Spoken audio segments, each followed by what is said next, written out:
Let's make it a good day. Coming up today, award season has begun. As the Golden Globe nominations are announced, we're going to break down what has to be the oddest year for movies and TV in decades.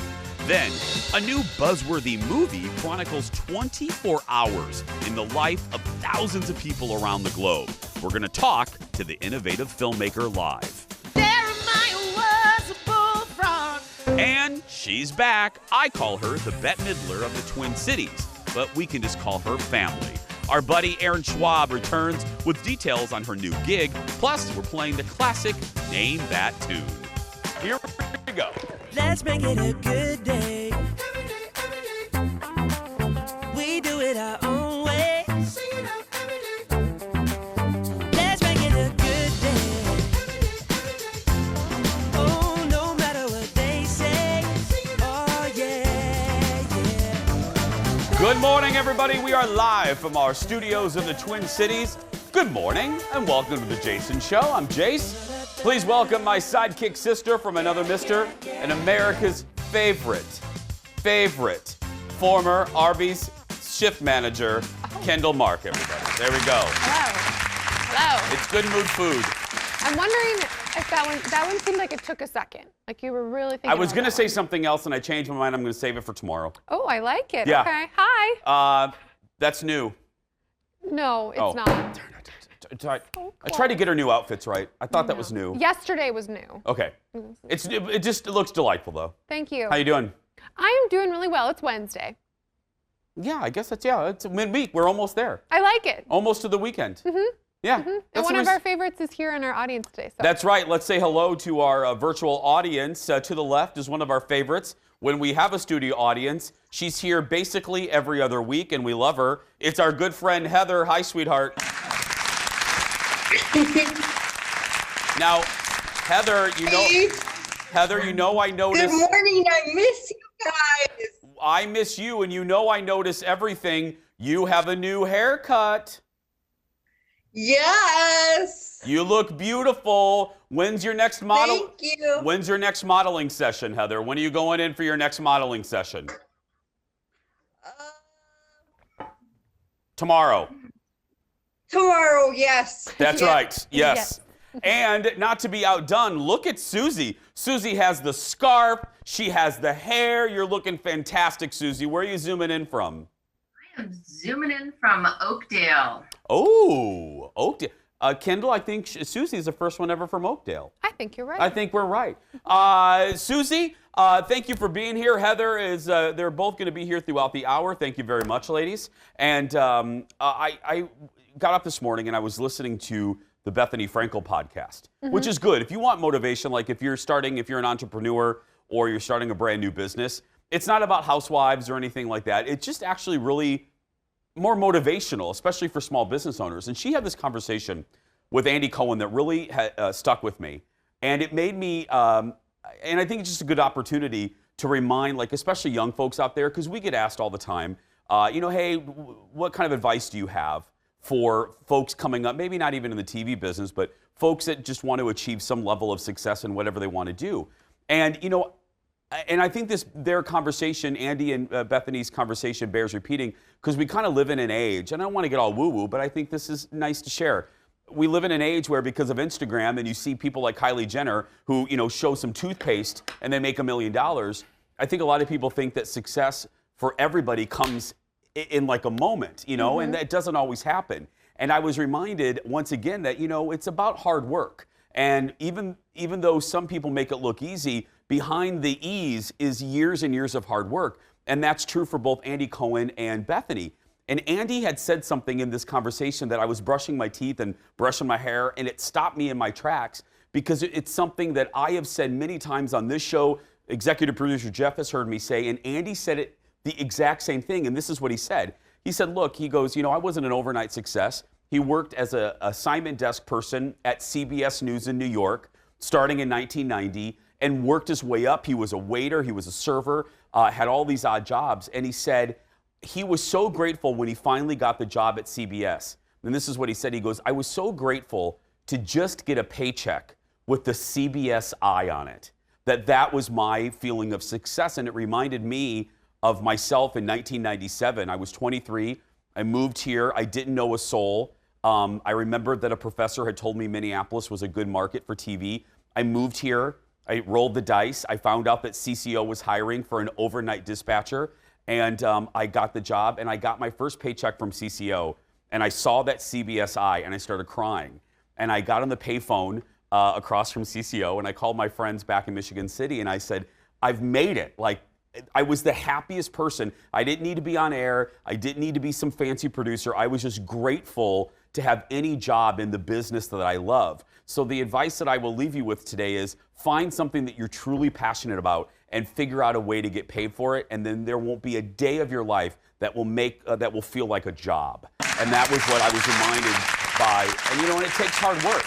It takes hard work. So all you youngins out there, we see it a lot. People want Amelia Santinello tells a story that she had an intern one time that said, she asked the intern, she goes, what do you want to be? And she goes, I want to be an anchor. And she wants to be an anchor like right now. And Amelia goes, do some behind the scenes stuff and eventually it'll happen. So there we go. There's your lesson for today. Let's get started, everybody. It's time for the hot dish. Let's go. Woo. Hard work. Hard work. Sometimes a little bit of luck. A little bit of luck and hard work. Award season is officially underway. The Golden Globe nominations were revealed this morning, and a Netflix movie leads the way with the most nominations, this one. Meg, it's Orson Welles. Of course it is. I think it's time we talk. What is it the writer says? Tell the story you know.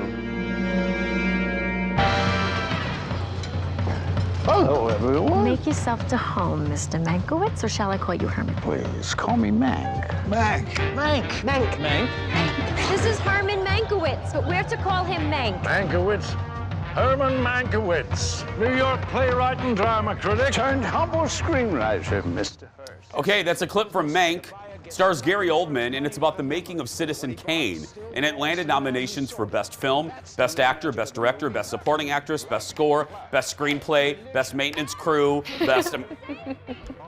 The director's father actually wrote the script before dying back in 2003. So... I have not seen that one. Yeah, I haven't either. I actually hadn't heard of it, can I be honest? I've Until heard I of it, read but the story today. Yeah, I think I'm like a lot of people. I was like, what? Aaron Sorkin's Trial of the Chicago 7, I've heard of that. Got 5 nominations. I can't wait to watch that. Other notable nominations include Regina King for Best Director in One Night in Miami, Chadwick Boseman for Lead Actor in a Drama for Ma Rainey's Black Bottom, Sacha Baron Cohen for Best Actor, and Best Musical or Comedy for Borat 2. And The Crown and Ozark will go up against The Mandalorian for Best Television Series Drama. Tina Fey and Amy Poehler will host the event. But listen to this. Tina will be in New York while Amy Poehler will be in Beverly Hills. The event's going to be held in April. I have so much to say. Let me start with the show in general. I'm worried about the chemistry. Not between Amy Poehler and Tina Fey, but y'all have been on a Zoom meeting and you know the delays. You tell a joke and then people laugh maybe 4 seconds later. You know what I mean? Yeah. So comedy's all about timing, so I'm worried about that. Now let's go to the nominations. I actually think they shouldn't have done any award shows this season. You think that too? Yeah, and I love them, but hello, what an odd year. What movies have been released? Not a lot. There's good Mulan? TV, but we should have just held off. Yeah. But if we're going to talk about TV, I think that The Mandalorian will win for Best Drama, even though The Crown should win. Best Comedy, I don't know. Ratchet's listed in that. I forgot what else was listed in Best Comedy. I had a very clear winner in that one. My mind's kind of escaping me, but I don't know. They shouldn't have held this year. Yeah, there's not as much excitement for sure in a way, because I like the red carpet. I like all the, glamour and, I went to the theaters and saw that, and that's just not happening. Let's go to the audience. Susie, do you agree? Should we have held off on award shows for this year? I think so. I don't remember anything that was released. Exactly. I know. Seriously, Susie's. I agree with Susie. Nothing was released. Thank you, ladies. It's been held up in my house since March, so it's like. Yeah, Susie hasn't been out since March, but look at her. She looks fabulous. Who cares? She needs to get out so people can enjoy her. Look at her. Anyway. Next in the dish, let's move on. By the way, again, like I said, the Golden Globes are on NBC in April. Actress Kathryn Hahn was on Jimmy Kimmel last night. She stars in the new Disney Plus miniseries, WandaVision. It's set, as I've been telling you, in the Marvel Cinematic Universe, and she plays the nosy neighbor Agnes and revealed something very surprising about herself. Do you like to see people's theories? Do you go online and read what they think is going on with your character in the show? Not often, because I do not really have access. I only yesterday bought my first, this is the truth. Yesterday I got my first computer ever, and I don't have any social media. So you're looking at somebody really off the grid. I can tell by your cabin. Wait, what? You really? And that homemade sun tea you're drinking. Hold on a second. You've never. I love a sun tea. You've never ever had a computer before? Oh, I didn't. My husband gave me his old one once, and then I was like, I don't know. Why do I need it? I love a hard copy. Yeah, 48, never had a computer. WandaVision will run for 9 episodes, and they'll be released weekly on Disney Plus if you want to catch up until March 5th. I love her. I love, whether it's Gladys Kravitz on Bewitched. I love the nosy neighbor character on any show. Like on Desperate Housewives. What was her name? I can't remember her name either. Hold on. Oh, here we go. She was The so blender great. lady. And they spoiler alert for a 20-year-old show, they got rid of her way too easily. And I'm going to be so upset when I see her name. People are yelling at the TV. And Ted, I'm sorry, we cannot go to break until I find this. I'm going to, Mrs. Ted, this is very important. It is very important because, on a 20-year-old show. I don't know. It's taking me too long. Martha Huber! Yes. Mrs. Huber! I hope that was worth it. It wasn't. It really wasn't. But Martha Huber. I'm happy for you. She was thank you, sweetheart. My point. The nosy neighbors are the best characters because we all have one of them. Clearly or we wanna very be one. memorable. Yes. Because you had to look it up. I don't have any nosy neighbors in my building this time. The other building, yes. This building, no, everyone's nice.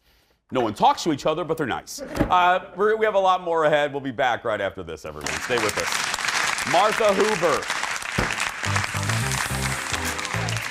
Coming up in just a bit, an intriguing new film follows folks across the globe for a single day in 2020.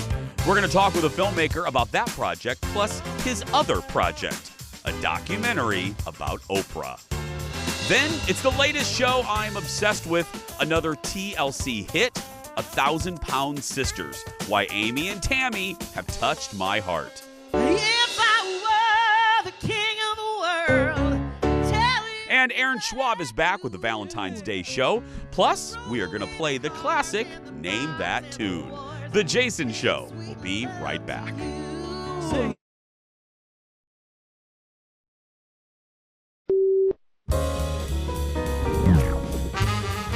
And then, did you continue modeling? Was that something that you did much of? I right after that, after Al's, my modeling career kind of took off. Oh. It was a hand modeling career, actually. For real? I got an agent, yes. And you do have nice hands. Why do you have nice hands? That's ridiculous. It's enough. What the hell's up with that, right? Check this out. So I get this agent, Donna Adams, in Austin, Texas, and I'm sitting there talking to her about maybe getting acting jobs, modeling gigs, whatever. And I'm talking to her like this, and all of a sudden she goes, you have nice hands. I'm like, thank you. She goes, you quit biting your nails, I might be able to get you a nice hand modeling job. I quit biting my nails that day. That was 1989.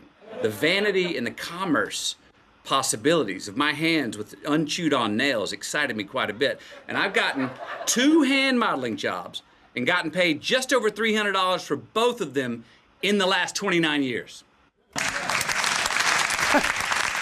Matthew McConaughey on Kimmel last night. Forget my witty commentary. And when I say witty, that's in air quotes. You should have heard what's happening here. Yeah, the crew, way more crew all upset. Yeah. Crew up. He's on TV. Why isn't he dressed up? I get it. No. I mean, I wasn't even listening to what he was saying because I was way more entertained by what was happening over here. I know. The commentary. The crew member, we won't identify him, Jeff, was absolutely right. You are on national TV. Put on a shirt or something. He blamed a lot of things on that interview. Yeah. I don't know. I love my job. More late night. Zendaya. I love her. Oh, how I love her. Anyway. She's getting some Oscar buzz for her latest role in the Netflix film Malcolm and Marie. That film was written during the quarantine as a way to keep her Euphoria crew employed. Euphoria is her show on HBO, if you don't know. She talked with Colbert about how they pulled it off. Look at this. So we all quarantined together, which kind of afforded us the time to work through and workshop the material and go through everything. And then we shot the film in 14 nights. And it was just, yeah, I was doing my own hair and makeup. I brought my own clothes to use for set deck and, you know, to throw, there's a part where I'm throwing my shoes around, and everybody was doing like 4 jobs at once because obviously it was a skeleton crew, you know, so we didn't have an AD, we didn't have a script supervisor, we were shooting from, you know, we got to shoot in order, thank goodness, because that really helped us remember our continuity, because you have no idea, like, you got to think about 7 other things, you know, and everybody was really, really, I mean, so lovely. We're all like a family, so everybody had each other's back and really looked out for each other to make sure we could get it done. It's amazing. She's like 23, 24, somewhere, I don't know. I think she's even younger than that. She's so, like, amazing. And I think to myself, I was a mess. MESS at 23, 24, 25. You know, and how remarkable is she? The movie is black and white and follows filmmaker Malcolm, played by John David Washington, and his girlfriend Marie as they return home from a movie premiere. But the evening takes a turn as revelations about the relationships begin to surface. Malcolm and Marie hits Netflix on Friday. One more note, because we're talking, you know, she was nominated. One more note about the Golden Globes I didn't get to earlier. I find it such a signal of a sea change. All of the top nominees for Best TV Show, Drama, and Comedy, not from a network like CBS, NBC, ABC, and Fox. Not even from a cable network, all from streaming. 99.9% all from streaming. Crazy. No wonder we all have so many streaming things. But it's just amazing. I mean, you know, 46, most of the shows, you know, in the Golden Globes in the 90s, and they were all ABC, you know. This Is Us was the last, I think, network show to be nominated. It's just a whole different ball game. And I don't know if we'll ever see another network show ever nominated in the best category. Isn't that kind of sad? Because at least back in the day, anyone could watch these shows. Yeah. Now it's like you have to have a subscription, you have to have this, access to that. Yeah, and I'm old school. I love the broadcast networks, you know. NBC, let's all be here. Come on home to NBC. ABC, come on along. That's all the slogans for all the networks. That was, all right. Again, indoor kid, everybody. Indoor kid. Next on the dish, we're learning who will join Ken Jennings, Katie Couric, and Aaron Rodgers as guest hosts on Jeopardy. A new slate has been announced, and guest hosts include NBC's Savannah Guthrie, CNN's Anderson Cooper, Dr. Oz, and Dr. Sanjay Gupta. Basically, they went to the CNN cafeteria and said, come on, kids. As part of each guest host's time on the show, money will be donated to the charity of their choice. Dates along with the charities of choice will be released at a later date. Well, Anderson Cooper makes sense to me because he's been rumored for years, even before, bless his heart, Alex Trebek got sick. Anderson was mentioned years ago as a possible replacement. I didn't know that. Yeah, and I think he would be good. He hosted that Mole show before he became a CNN correspondent. I don't remember that show at all. Was it like a thinking strategy type show? No, it was about a rabid mole loose in Wyoming, and then whoever found the mole first won a Pontiac Aztec. Thanks for laughing at him and myself, Jeff. Thank you. Appreciate it. Let's go to Heather. Heather, what do you think of Anderson Cooper? What do you think of Anderson Cooper as the host of Jeopardy? Do you approve? I think it's a great idea. See? And if he doesn't work out, Heather, I'm going to call the Jeopardy people and have you host. Heather, just say yes. It's a lot of money and you work 14 days a year. 14? You want me on 14 days a year? Yeah, that's it. That's it, girl. You only work that and then you're off for the rest of the year. Thank you, sweetie. Next on the dish, Drew Barrymore was on with Fallon last night and talked about her new show, you know, her talk show, and in particular, the interview that she did with her ex, Tom Green. Look at this. No questions prepared for that. I had an offline conversation with him because we didn't want it to be some bougie Hollywood moment, like, let's reconnect in front of the cameras. But that said, I was like, You know, the thing that I love about Tom was he is one of the first people to have put a camera on his life, you know, when it was a giant fat camcorder and there were no easy phones available. And, Yeah. You know, his stuff was on like VHS. I remember watching his VHS tapes, and I would just love to honor what you did. You broke down all these doors. You are a pioneer, and I would love to talk about it and have it be an excuse for us to say hello. That's the tone. I sent him a video, and then he sent me one back, and immediately he made me laugh. And that's like, okay, now that's sweet. Drew and Tom started dating in '99 and married in 2000, but divorced a year later. That was a really sweet interview. Have you watched the Drew Barrymore show anymore? Well, everything that you've said about it is so wonderful that I know. No, and I want to know, go on our Facebook page, because, you know, we do a talk show. I want to know, now that it's been on for 4 or 5 months, you know, the show is settling in. I always say you got to give these shows time. We've given it, it's had half the season now. What do we think? Do we like it? Is it, I like her set. Oh, I would, I love you, but I would put you on eBay for that set. You would put me on eBay. I would put Tyler on eBay. I love Tyler, but I'd put him on eBay. I'd put you, if I could have half that set. You know I love sets. I love sets. I know. And I love you, but set or Kindle, set. Kitchen, Kendall. You know I love. No, but you're right. It's a good set. Yeah. So I mean, I watched it for a while in the beginning. I just lost interest, and I like her. Me too. I found myself doing everything but watching it. So I'm right with you, my dear friend. Yeah. And I love her. I want, like you said, I want to like it. Next in the dish, the reboot of the 80s sitcom Punky Brewster is set to be released later this month on Peacock. Yeah. Soleil Moon Frye is back. Here's the trailer. Lace shoes.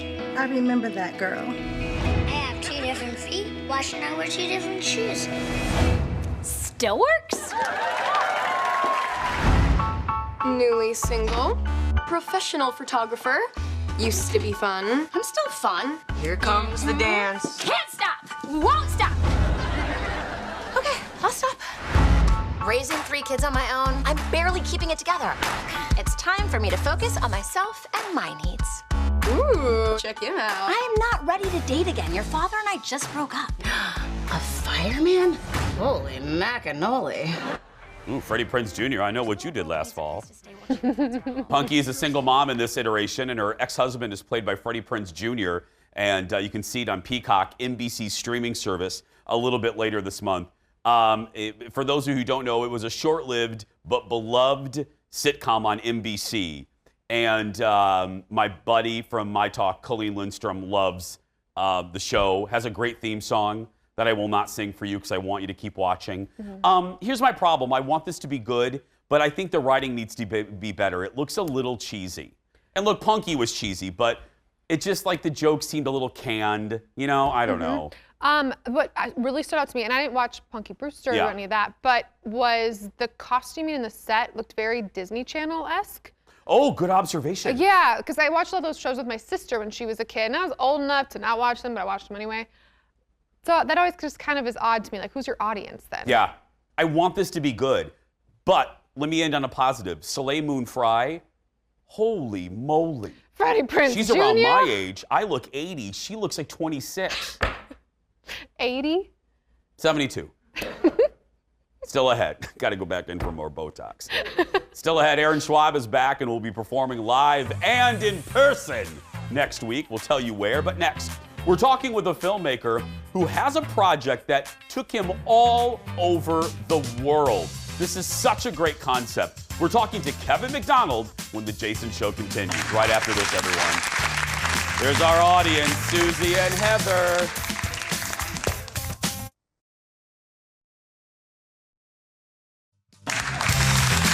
Welcome back to the show, everybody. Hope you're having a good Wednesday. This is going to be great. I'm looking forward to this conversation. All of us saw our lives change dramatically in 2020 because of the pandemic. But now a new documentary is telling the story of a single day in that turbulent year. Look at this. I want to have kids more than just about anything. I want them to grow up in a world that's kind. Why can't we change? Why can't we be kind? That's a clip from Life in a Day 2020, a new documentary from Oscar-winning director Kevin MacDonald. It just debuted at Sundance and will be available on YouTube this weekend. And we're thrilled to have director Kevin MacDonald join us live right now. Good morning, Kevin. Good morning. How are you? I'm well. Thank you for being here. I love this concept. I love the process, and I'm fascinated by it. Did you give the folks any parameters, Kevin, of the narrative, or how did you choose the individuals? Well, I just asked people around the world, because we got material from 192 countries, 320,000 something clips from 192 countries, so a lot of stuff. I asked people just to film their lives in an honest way, just to show what was really going on. And obviously for a lot of people, that's something very mundane, very ordinary. But for other people, it's dramatic days. They're losing loved ones. They're having their engagement requests rejected by their girlfriend. All sorts of dramatic things going on. And I also asked them to answer some questions. And a few people chose to do that. And the questions were, what do you love? What do you fear? What would you like to change in the world? And what's in your pockets? And so those kind of ideas, those themes are sort of leafed through the whole film. And the movie is 85 minutes. It tells the story of a day from midnight to midnight, but also tells the story of human life, because it starts with an amazing, slightly terrifying sequence of women giving birth all around the world. And then near the end, we have a sequence of old people who are telling us the wisdom they've garnered, I guess, from a lifetime. And in between, we see, the rest of human life. Kevin, I think it goes without saying that most of us, I would say, would consider 2020 a rather wretched year. When you were looking through the thousands of hours and the thousands of submissions, what surprised you? Was there perhaps more hope in these stories than you anticipated in such a horrible year? What shocked you? Well, first of all, I should say that we made one of these films in 2010. So it's so fascinating to see how things have shifted in that time. Yeah. And it's definitely true that we had more sad stories, I guess more thoughtful stories, people grappling with difficult things, either because of COVID or other losses in their lives. But to set alongside that, we had really incredibly joyful and beautiful things, often involving children around the world. And so there is enormous sense of hope in this film. I think I see it as a film which looks clearly in the eye of mortality and says, yeah, look, we're life can be tough, and we all know it's only going to end one place. But boy, are there a lot of beautiful, amazing things to do along the way. Before we have about a minute or so left with you, I wanted to ask you, another high-profile project that you're going to be working on is of much interest to me. I'm a huge fan of Oprah, and I grew up in Chicago, Kevin, so I was a homegrown Oprah Winfrey Show kind of guy. When Kevin is going to be doing an Oprah Winfrey documentary, I would imagine when you are dealing with a subject matter like Oprah Winfrey, whose life has been on display for all of us for decades, it is a rather tremendous pressure. Would you categorize what you're feeling as pressure or excitement? Well, no, excitement, because that's what makes it interesting as a subject, is that we all feel we know Oprah because the show was everywhere. And she is still everywhere. Her opinions are still respected by everybody. But I wonder, who is the human being beneath that? What were the real struggles that she had? What is the side of her and of the show that we don't know about? So that's always, from a documentary maker's point of view, what's so fascinating, is to take something people think they know and to surprise them. Did they, Kevin, if you don't mind me asking, did you approach them or did they approach you? And because the process fascinates me, because I would imagine a pitch with Oprah Winfrey is a pitch like no other. Well, it has to be said that, interviewing, I've already done an interview with her. Interviewing one of the greatest interviewers of all time is an intimidating process. But I went to her with the producer, who was an old friend and colleague of hers, And I think she particularly liked a film I made a few years ago about Whitney Houston, the singer.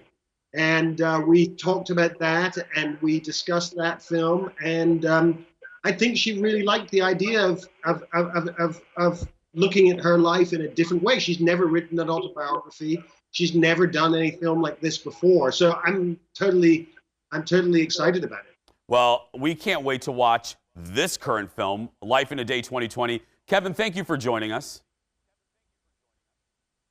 Pleasure. Nice to talk to you. Nice to talk to you, too. Life in a Day 2020 will be available to watch for free on the film's YouTube channel starting Saturday. Can't wait to watch that. What a great concept. Still ahead, I'll talk about a show you may have heard of that I am loving.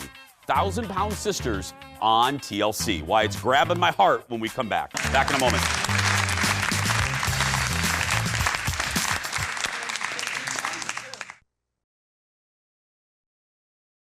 I have 100 pounds to lose.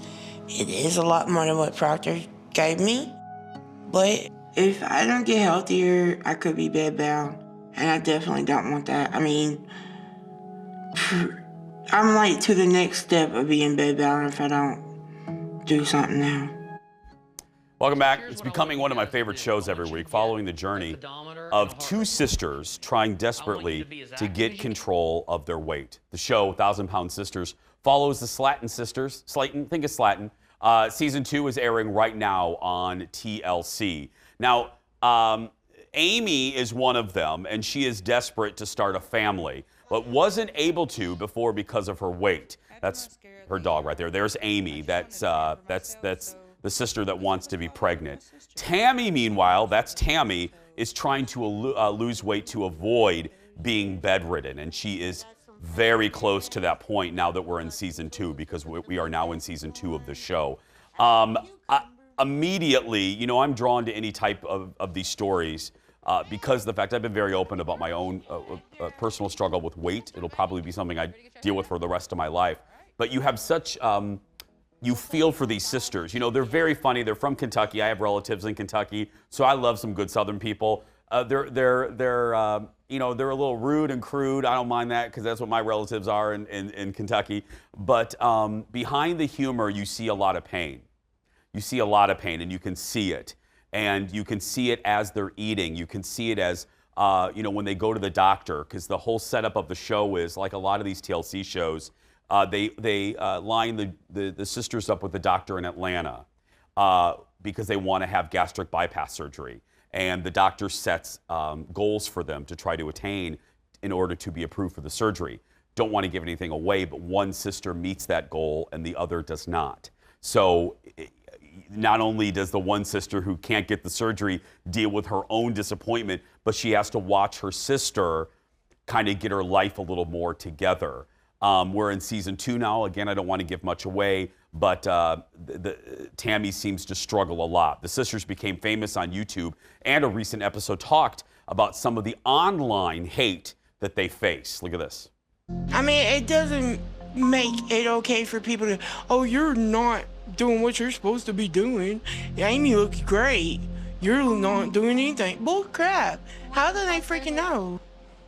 I don't know if these people have intentions on trying to help by hating, but it's not helping. I'm an emotional eater, and I wear my heart on my sleeve. It's not helpful, and you feel so, I don't want to say sorry, but you have such empathy because they show this time, they show this one item that some moron sent to Tammy, which was a sign, it looked like a warning sign, but it said warning pig. And they sent it to her.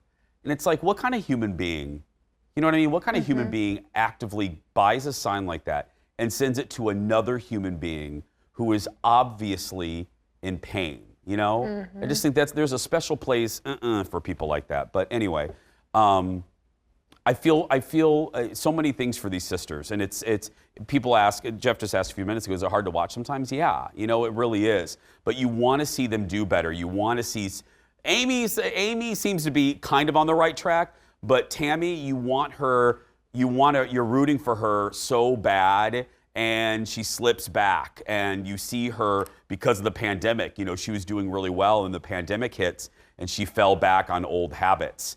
And she has a lot. She's, you know, in the episode that's getting ready to air, she's passing or assigning a lot of blame to her sister. She's assigning blame to the pandemic, and the doctor is not buying it.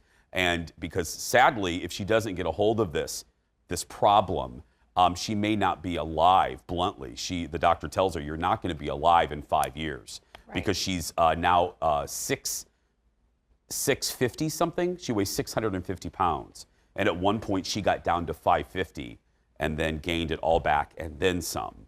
So it's yeah. If you're looking for something, it's just a good show, and you'll fall in love with these two, Amy and Tammy.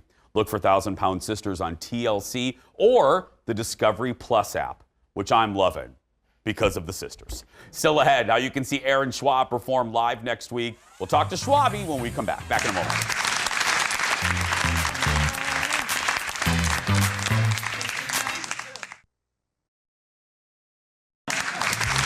Welcome back, my friends. Okay, get ready to have some fun. Fun is coming into the house here. Valentine's Day is right around the corner, and that means there's a musical duo getting their naughty and nice show ready. That's right, mainly naughty, though, because here she is. Here's our guest, the very naughty Erin Schwab. Good morning, Schwabi. Hello. Schwabi, you know, this is, I don't want to start on a sad note, but I always miss you. I miss you every day. I can't wait till we have an audience again so you can come back and be back with us. But I really miss you here because it's our annual tradition. You and Jay come on here and do a little ditty, a little dance number to celebrate your Naughty and Nice show. If people haven't gone to it, explain what the show is. Usually we do our Naughty and Nice show at Christmas time, but we couldn't do that because, you know, everything was shut down. So we decided we're going to do a Naughty and Nice show for Valentine's Day because what else would be more naughty and nice? That's all I'm saying. Yeah, and it's gonna be so fun. Let's reassure the folks when we say naughty, there's no nudity, right, Erin? Jay's not taking off any clothes, is he? Not that I'm aware of. But you never know about Jay. No, but kind of explain the concept. Explain the concept a little bit. I think people can figure it out, but it's a fun. I love this thing that you guys do. Well, it's a little bit more like of a set scripted sort of arrangement of songs that we pull lots of different kinds of music because Valentine's Day is not just for like love and all of those in love. I think Valentine's Day is for those who are bitter, those who are like hanging out with their gal pals and their friends on Valentine's Day, right? Their palantines, their galantines, all of those things. So we'll do a little bit of everything. And a lot of times at my Naughty Night shows, there's like some prizes. So you might get prizes if I offer trivia and then you can come up and get a prize. But it's going to be so fun because we get to be in person. Yeah. And Crooners, a great place. I figured out a way to make it safe. I love that people can come see again. Really quickly, speaking of prizes, Erin, are we in your bedroom? There's a severe knickknacks behind you. I'm loving it, Erin. I'm loving it.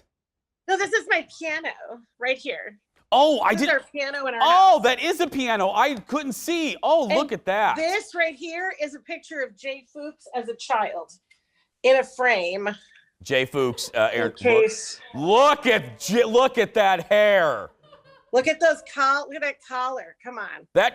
Also, Jason. Yeah, go ahead, sweetie. Yeah, go ahead. It is in person, and I know there's still some people who are not quite, all the way there with being in person. And so Crooners is actually offering 2 options to see the show. You can see it in person, which will be at like 50% capacity and spaced and all of those things. But also you can stream it into your house. So you can have us be at Crooners and you can be at Crooners with us, but in your house. You can stream it or you can watch it live at the club. Yeah, stream it and be naked at your house if you want to, right, Erin? Yes, Valentine's Day. Exactly. Okay, so again, we'll tell you guys one more time, but right now, Thursday, February 11th, 7 p.m., Crooners, and again, you can live stream it. I'll repeat that in a second, but right now, we got to have fun when Erin's around, so we're going to play a little game. It's game time, everybody, and here we go. Now, this is appropriate because for years I've called Erin the Bette Midler of the Twin Cities because she is the Bette Midler of the Twin Cities. So she loves music. She grew up with music all around her house. So we thought it'd be fun to play inspired by the Fox reboot of Name That Tune, which, by the way, here comes the shameless plug, Erin, airing tonight at 8 on Fox 9. There we go. That's right. We're playing our version of Name That Tune with Erin. We're going to play a classic love song with the word love in the title, and Erin has to guess what the song is. You got that, Erin? I do. I am so nervous. Okay, here we go. Director Leo, please roll the first song.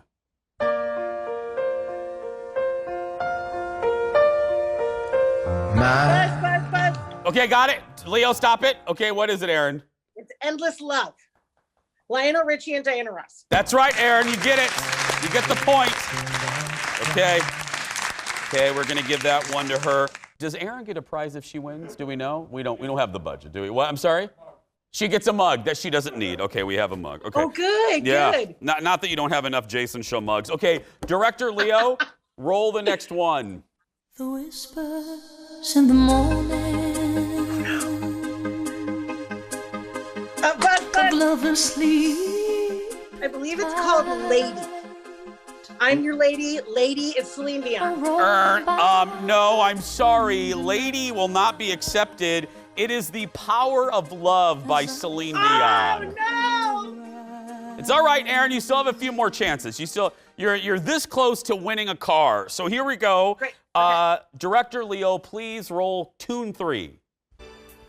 Close your eyes, make a wish, and blow out the candlelight.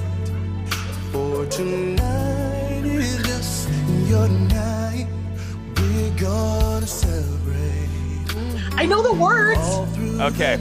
I'll make love to you if you want me to. That's right. I mean, we did get to the chorus, for heaven's sake, but fine. I'll Make Love to You by Boyz II Men. I don't mean that that's the title of the song, Jason. Yeah, that's it. Okay. Now, Erin, we have one more, and I'm going to be deeply, deeply ashamed of you if you don't get this one, okay? Okay, I don't know the names of songs very well. Okay, I'm ready. Roll it, Leo. I know your eyes in the morning sun. I feel you touch me in the pouring rain. And the moment that you wonder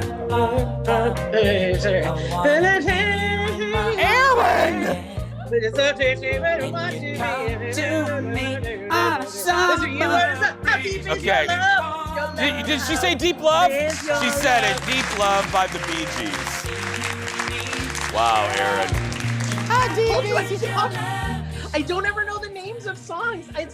I know. I was going to give you General Manager Sheila Oliver's Lexus, but I can't give it to you now, so sorry. I know. We love you, Erin. The show is Thursday, February 11th at 7. For more information, go to croonersmn.com and follow Erin on Facebook, too. We're going to take a break. We'll be right back. Stay with us. Oh, gosh.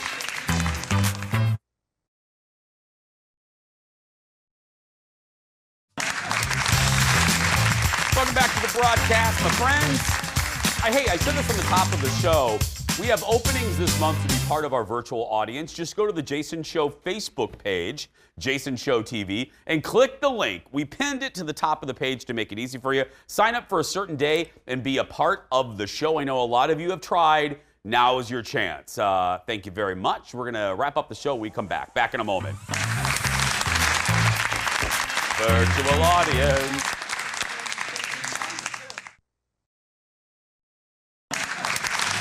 We're going to say goodbye to our virtual audience, the double lovely Heather and Susie. Ladies, thank you so much for being here.